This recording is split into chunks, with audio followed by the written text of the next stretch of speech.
चलिए देखिए ध्यान से, क्लास स्टार्ट करते हैं। इस चैप्टर में ये जो डेरिवेशन है ये मोस्ट इंपॉर्टेंट डेरिवेशन है for board purpose, for competition purpose. ऐसा मानिए कि पूरे चैप्टर से अगर सवाल उठता है तो वो सवाल कहीं ना कहीं इस डेरिवेशन से रिलेट जरूर करेगा। थोड़ा लेंथी है लेकिन है इजी। एक एक स्टेप को समझते जाएंगे तभी हम आगे बढ़ते रहेंगे। ठीक है, स्टार्ट करें।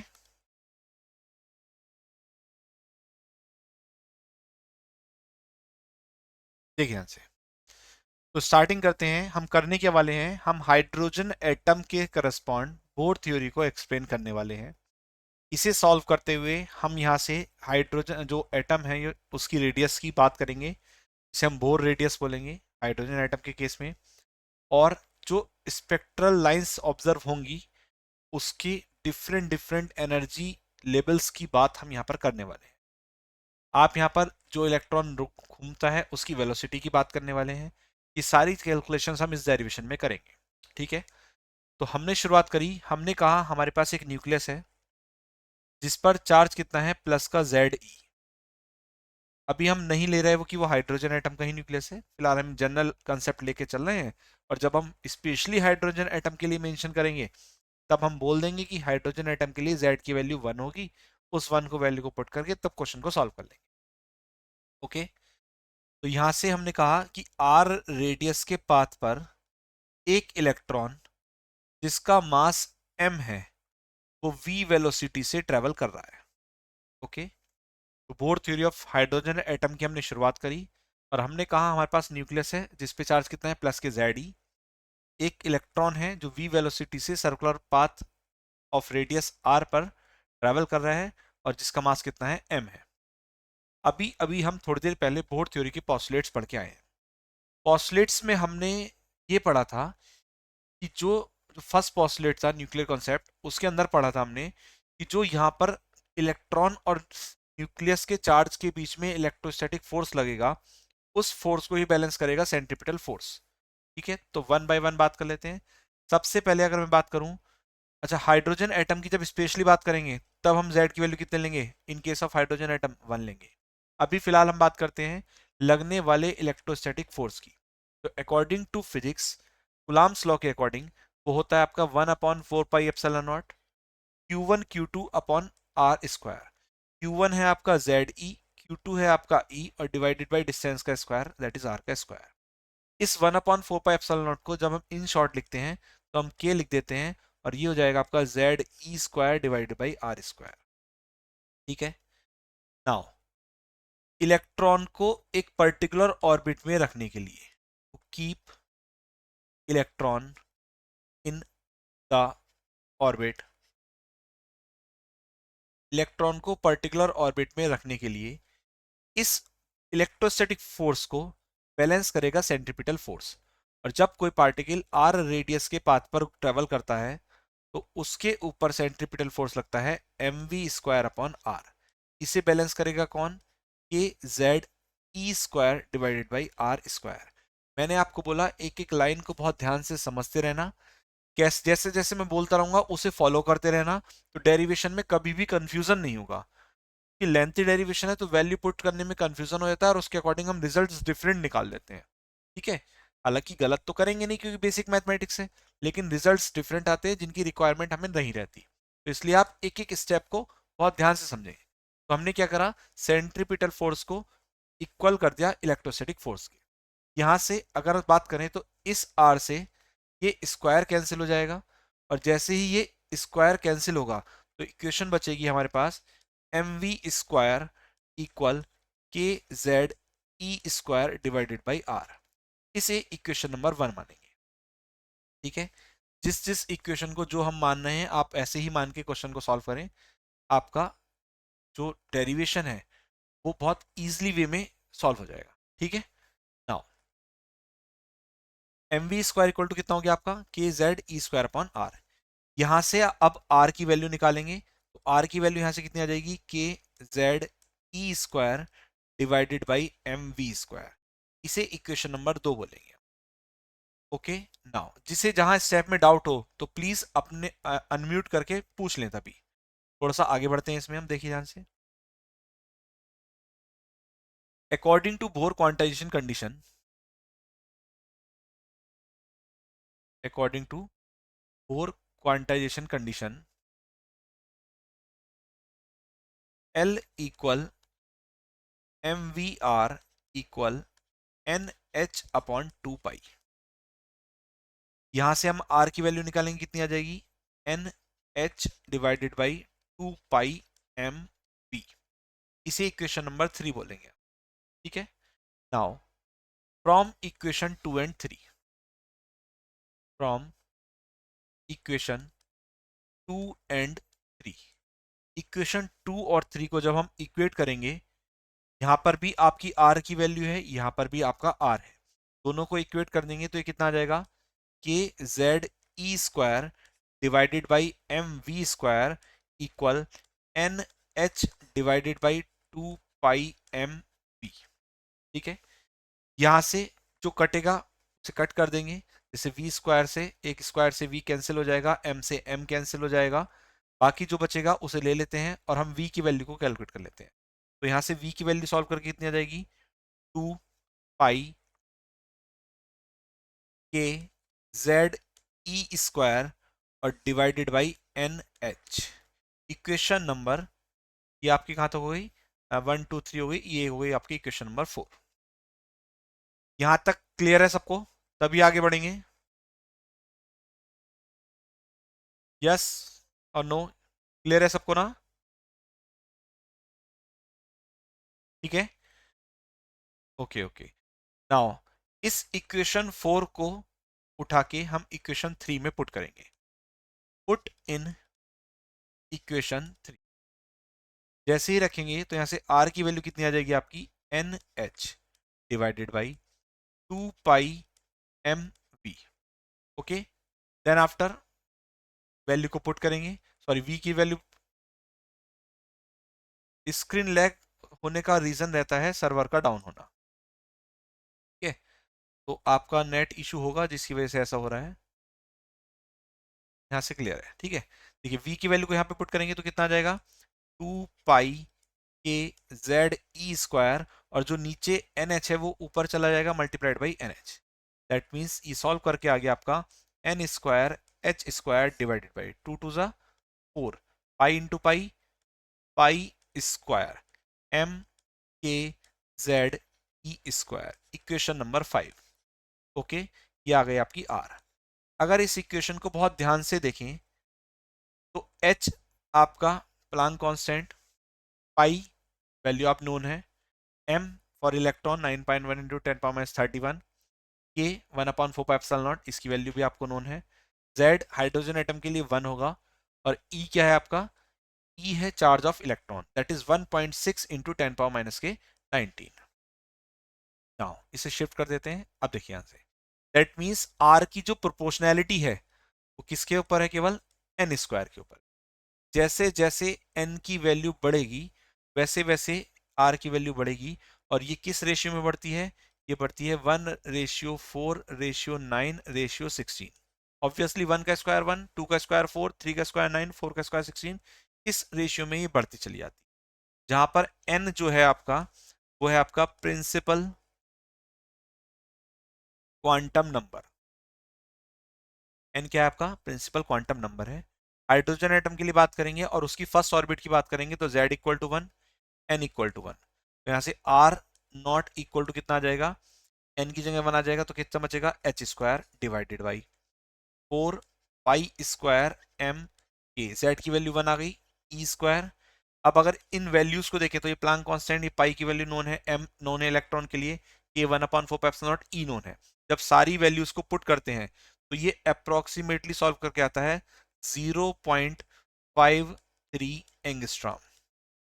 कितना आता है, 0.53 एंगस्ट्रॉम आ जाता है, और इसे ही हम बोलते हैं बोर रेडियस। इस डेरिवेशन का केवल इतना पार्ट 2 मार्क्स में एग्जाम में पूछ लिया जाता है। तो बोर रेडियस हमने कैलकुलेट करी। यहां तक कोई डाउट हो तो प्लीज अनम्यूट करें और पूछें।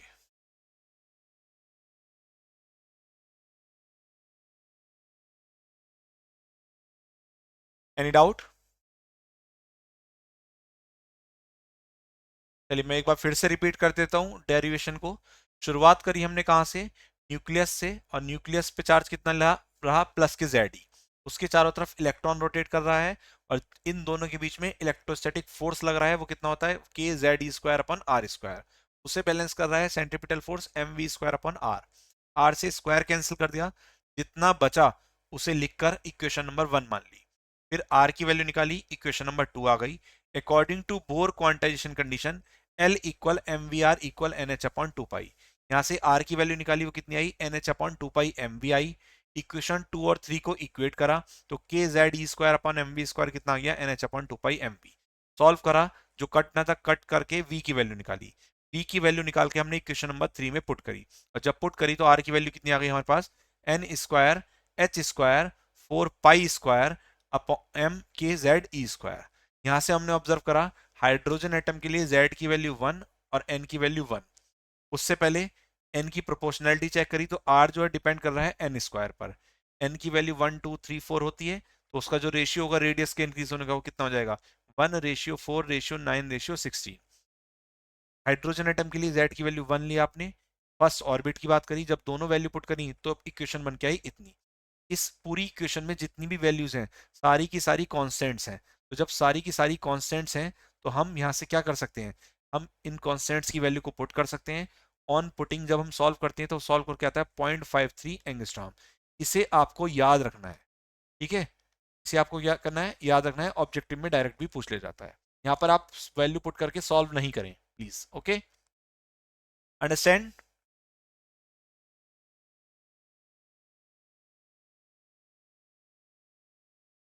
ओके, नाउ ये हमने रेडियस निकाल ली, हमने वेलोसिटी कैलकुलेट कर ली।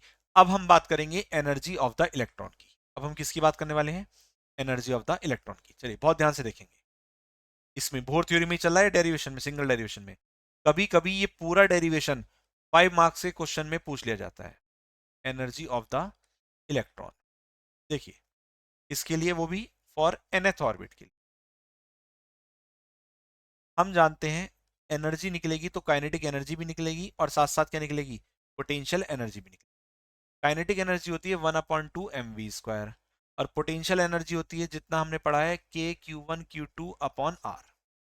ओके, अच्छा जब पोटेंशियल एनर्जी कैलकुलेट करते थे तो चार्ज की वैल्यू विद साइन पुट करते थे, दैट इज के।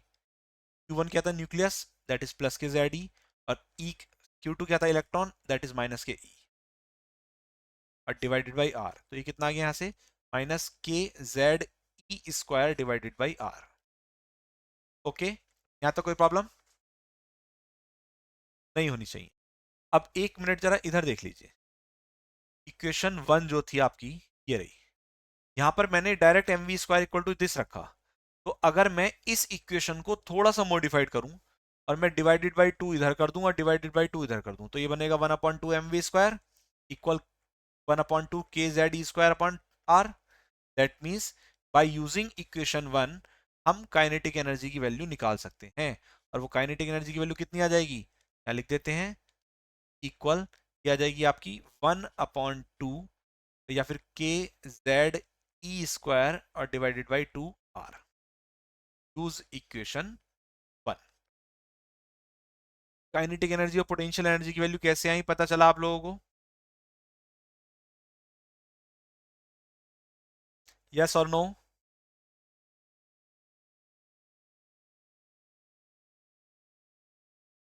बोलिए जल्दी से। काइनेटिक एनर्जी और पोटेंशियल एनर्जी की वैल्यू समझ में आई कैसे निकली,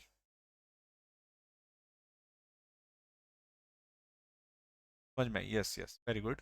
चलिए अब हमें निकालनी क्या है, हमें तो टोटल एनर्जी निकालनी है, और टोटल एनर्जी निकालने के लिए हम क्या करेंगे, इन दोनों को ऐड करेंगे, that is kinetic energy upon 2 R, और प्लस, ये माइनस का साइन है तो माइनस हो जाएगा, K Z E square divided by R. On solving this that is minus K Z E square divided by R. ये आपकी आ गई क्या, टोटल एनर्जी, कौन सी ऑर्बिट की, nth ऑर्बिट की, माइनस के जेड ई स्क्वायर अपॉन आर। अच्छा हमने आर की वैल्यू तो कैलकुलेट कर ली है, put the value of r, value of r, और जैसे ही मैं आर की वैल्यू पुट करूंगा तो एनर्जी निकल के आएगी सॉल्व करके पाई स्क्वायर एम के स्क्वायर जेड स्क्वायर ई की पावर 4 और divided by n square H square. अगर कोई बच्चा ये सोचता है कि मैं इस डेरिवेशन को रट लूंगा तो वो कभी भी नहीं रट पाएगा इसे, कहीं ना कहीं पावर में मिस्टेक हो जाएगी। तो आप प्रोसीजर को फॉलो करेंगे तो ईजिली आप काम को कर सकते हैं। nth ऑर्बिट की एनर्जी निकल के आ गई। यहां तक किसी को कोई डाउट? पूछिए जल्दी से। समझ में आया यहाँ तक?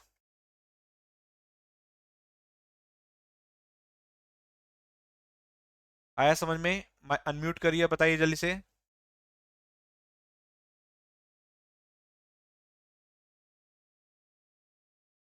जल्दी बताइए, यस और नो। समझ में नहीं आया तो पूछिए क्या समझ में आया।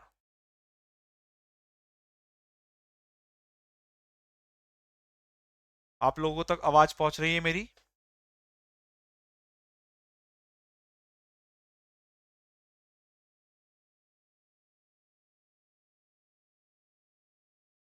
आप लोगों तक मेरी आवाज पहुंच रही है?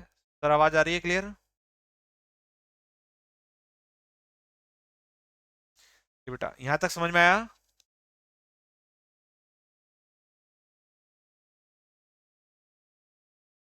चलिए, तो ये जो इक्वेशन निकल के आई इसे हम बोलेंगे इक्वेशन नंबर 6। अब बहुत ध्यान से समझना, यहां से हम एनर्जी निकालने वाले हैं, वेव नंबर कैलकुलेट करने वाले हैं, जिन वेव नंबर की हेल्प से ही हम सीरीज ऑब्जर्व करेंगे।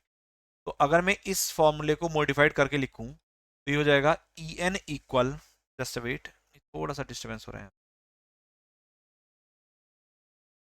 Now, इसे हम ऐसे लिख सकते हैं E N equal -2 pi square M के square Z square E power 4 divided by H square, और जो एन स्क्वायर है इसे सेपरेट करके लिख दिया मैंने 1/n स्क्वायर। ठीक। अब हम क्या करेंगे, अब हम बोर की क्वांटाइजेशन फ्रीक्वेंसी कंडीशन को अप्लाई करेंगे। तो according to Bohr frequency condition, और बोर की फ्रीक्वेंसी कंडीशन कहती थी कि अगर आपको सेकेंड ऑर्बिट से फर्स्ट ऑर्बिट में आना है तो एनर्जी रिलीज होगी कितनी, एच न्यू। नाउ हम क्या करेंगे, वैल्यूज पुट करेंगे, एन की जगह एक बार एन टू रखेंगे और एन की जगह एक बार एन वन रखेंगे। तो यहां से हमें मिलेगा एच न्यू इक्वल, ये हो जाएगा आपका 2 पाई स्क्वायर एम के स्क्वायर जेड स्क्वायर ई की पावर 4 और डिवाइडेड बाई एच स्क्वायर। और देखो ये जो माइनस साइन है इसे हम अंदर एडजस्ट कर लेंगे, यहाँ पहले n2 है फिर n1 है, जब माइनस साइन अंदर एडजस्ट हो जाएगा तो पहले आ जाएगा n1 और फिर आ जाएगा कौन, n2 स्क्वायर। ठीक है। यहाँ से h को भी अपॉन में ले आओ, जैसे ही h को अपॉन में लेके आओगे तो ये कितना हो जाएगा आपका, यहाँ से frequency nu equal 2 pi square M के स्क्वायर जेड स्क्वायर ई की पावर 4 और डिवाइडेड बाई एच की पावर 3, और ये आ जाएगा ब्रैकेट में 1/n1 स्क्वायर -1/n2 स्क्वायर। ठीक है। अच्छा, न्यू इक्वल टू होता है सी अपॉन लेमडा। ठीक है। तो यहां से 1/लेमडा की वैल्यू निकालेंगे तो कितनी आ जाएगी, 1/लेमडा इक्वल आ जाएगा न्यू अपॉन सी, क्योंकि न्यू इक्वल टू क्या होता है, C upon lambda. That means this equation में सी से इधर डिवाइड करेंगे और सी से इधर, तो ये बन के आएगा 2 पाई स्क्वायर एम के square Z square E to the power 4 और divided by H cube times of C, और ये हो जाएगा आपका कितना, ये हो जाएगा 1/n1 स्क्वायर और -1/n2 स्क्वायर। ये जो 1/लेमडा ही आया इसे ही हम रिप्रेजेंट कर देते हैं किससे, वेव नंबर के लिए, दैट इज न्यू बार। ये आपका फॉर्मूला आ गया। अब बार बार इतना बड़ा फॉर्मूला तो लिखेंगे नहीं, तो ये जो सारी कॉन्स्टेंट्स हैं, देखो pi constants, M constant, K constant, Z hydrogen atom के लिए 1, ई कॉन्स्टेंट, सी की वैल्यू नोन है, एच की वैल्यू नोन है। हम यहाँ लिखेंगे for hydrogen atom, for hydrogen atom z equal to 1, और जैसे ही z इक्वल टू 1 हम पुट करेंगे तो जो बची हुई वैल्यू होगी उसे एक नया नाम देंगे, उसे रिप्रेजेंट करेंगे कैपिटल आर से, और ये आ जाएगा 1/n1 स्क्वायर -1/n2 स्क्वायर। और जहां कैपिटल आर है आपका रिडबर्ग कांस्टेंट, कैपिटल आर को हम बोलते हैं क्या, रिडबर्ग कांस्टेंट। और इस रिडबर्ग कांस्टेंट की वैल्यू होती है 1.0973 मल्टीप्लाइड बाई 10⁻7 मीटर इनवर्स। यहां तक कोई भी डाउट हो तो प्लीज पूछिए।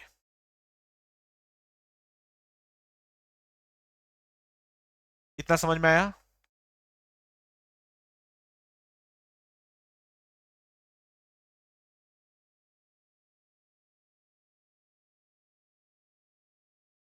सबको समझ में आया इतना?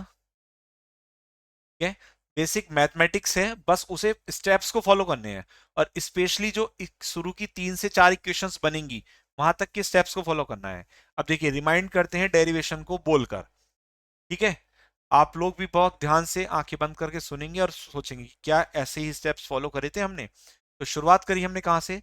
हमने शुरुआत करी centripetal force M we square upon r को electrostatic force k Z E square upon are square के इक्वल रख के, हमने आर के स्क्वायर से आर कैंसिल करा और जो बचा उसे एज इट इज ही रखा। क्यों रखा एज इट इज? क्योंकि उसकी हेल्प से जब हम एनर्जी कैलकुलेट करेंगे तो वहां पर हम काइनेटिक एनर्जी निकाल लेंगे। उसे हमने इक्वेशन 1 माना। फिर वहां से हमने आर की वैल्यू निकाली। फिर बोर क्वांटाइजेशन कंडीशन अप्लाई करी, वहां से हमने आर की वैल्यू निकाली। दोनों आर की वैल्यूज को इक्वेट करा, वहां से वी की वैल्यू निकली। उस वी की वैल्यू को उठा के आर की वैल्यू में पुट करा और फाइनल आर की वैल्यू निकल के आ गई। हाइड्रोजन एटम के लिए z equal to 1, first orbit के लिए n इक्वल टू 1 लिया, सारे कॉन्स्टेंट्स की वैल्यू रखी, तो बोर रेडियस निकल के आई हमारी 0.53 एंगस्ट्रॉम। फिर हमने एनर्जी की बात करी, एनर्जी काइनेटिक एनर्जी और पोटेंशियल एनर्जी। काइनेटिक एनर्जी हम निकाली इक्वेशन नंबर 1 की हेल्प से, 1/2 से दोनों तरफ डिवाइड करके, मल्टीप्लाई करके। और फिर हमने निकाली potential energy by using Q1 Q2 upon R formula को यूज करके। टोटल एनर्जी निकालने के लिए हमने उन दोनों को ऐड करा, टोटल एनर्जी आर की टर्म्स में आई, आर की वैल्यू को पुट करा तो एक इक्वेशन निकल के आई जो सामने शो हो रही है, इक्वेशन नंबर 6। उस इक्वेशन 6 में हमने एन को स्क्वायर को सेपरेट करके रखा। फिर बोर की फ्रीक्वेंसी कंडीशन लगाई, that is e n two minus e n one, और वो किसके इक्वल हो गई? एच न्यू के इक्वल हो गई। जब सारी वैल्यूज पुट करने के बाद में न्यू की वैल्यू निकाल दी, और nu equal to c upon lambda formula को यूज करते हुए 1/λ की वैल्यू निकाली। 1/λ ही वेव नंबर होता है। न्यू बार जो है ये क्या है? वेव नंबर है। हाइड्रोजन एटम के लिए जेड की वैल्यू 1 पुट करी, तो जो बची हुई क्वांटिटी थी वो सब बन के आई एक नया कांस्टेंट जिसे बोलना है रेडबर्ग कांस्टेंट। तो यहाँ से wave number nu bar equal to आ गया capital R 1/n1 square minus 1/n2 square. ठीक है, ये आ गया आपका nu bar equal capital R 1/n1 square minus 1/n2 square. यहां तक कोई डाउट किसी को? समझ में आया इतना? आप लोग इसे एक बार लिख के प्रैक्टिस कर लेंगे तो आपको बहुत अच्छे से याद भी हो जाएगा ये। समझ में आया? अनम्यूट करके बोले प्लीज।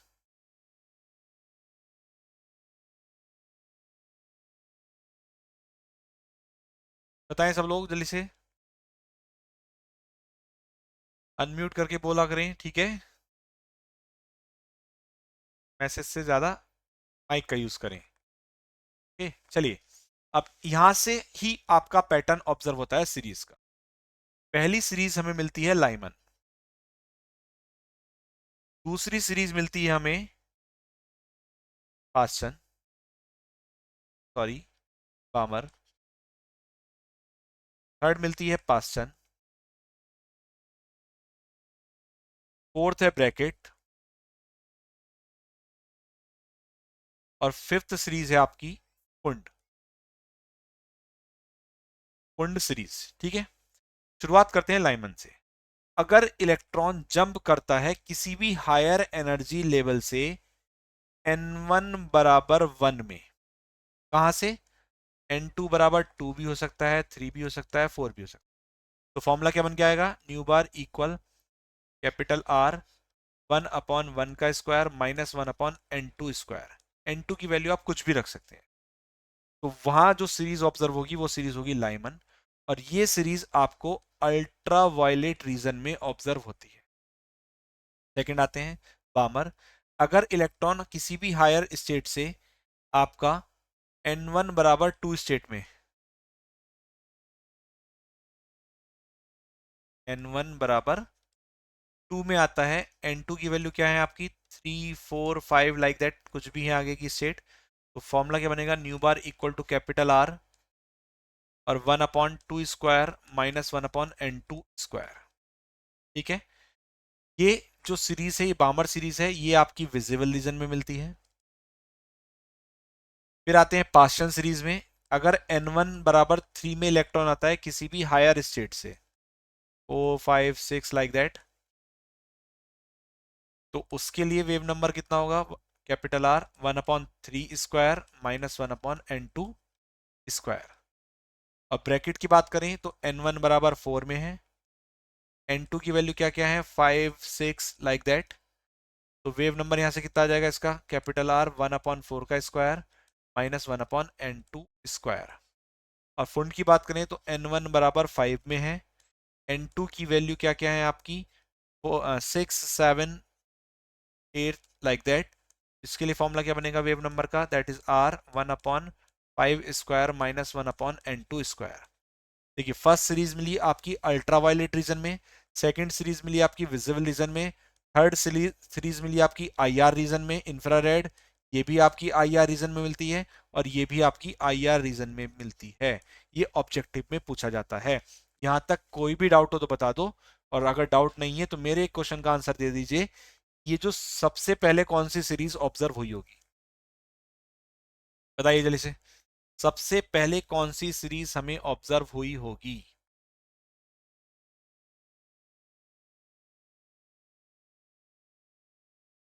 बताइए।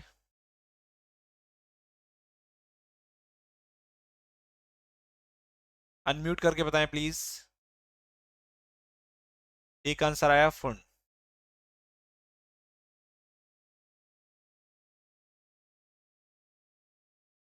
बाकी लोग बताएं, सबसे पहले कौन सी सीरीज ऑब्जर्व हुई होगी।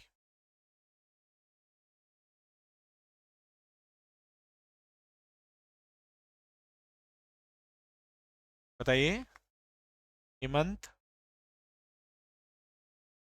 आयुषी।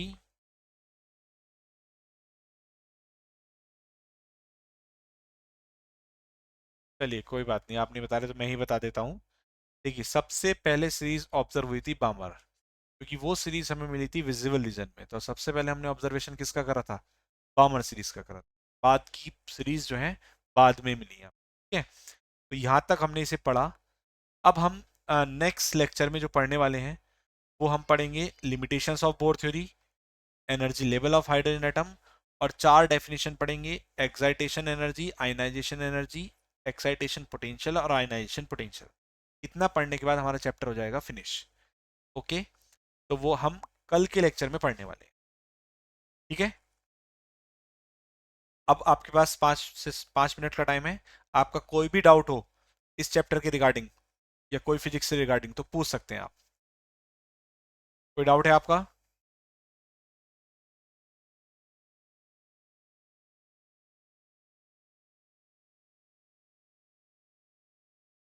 पूछिए डाउट। कोई डाउट नहीं है, ओके। आई होप आप लोगों को ये समझ में आया होगा। तो अभी इस क्लास को ओवर करते हैं, कल इस चैप्टर को कंप्लीट करके न्यूक्लियाई चैप्टर स्टार्ट करेंगे, और वो चैप्टर भी ऑलमोस्ट हाफ हम कंप्लीट कर लेंगे कल के लेक्चर में।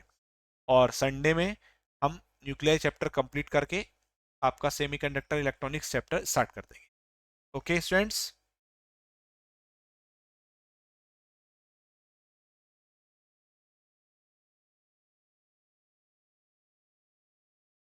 ओके, चलिए अभी आप क्लास लेफ्ट कर सकते हैं।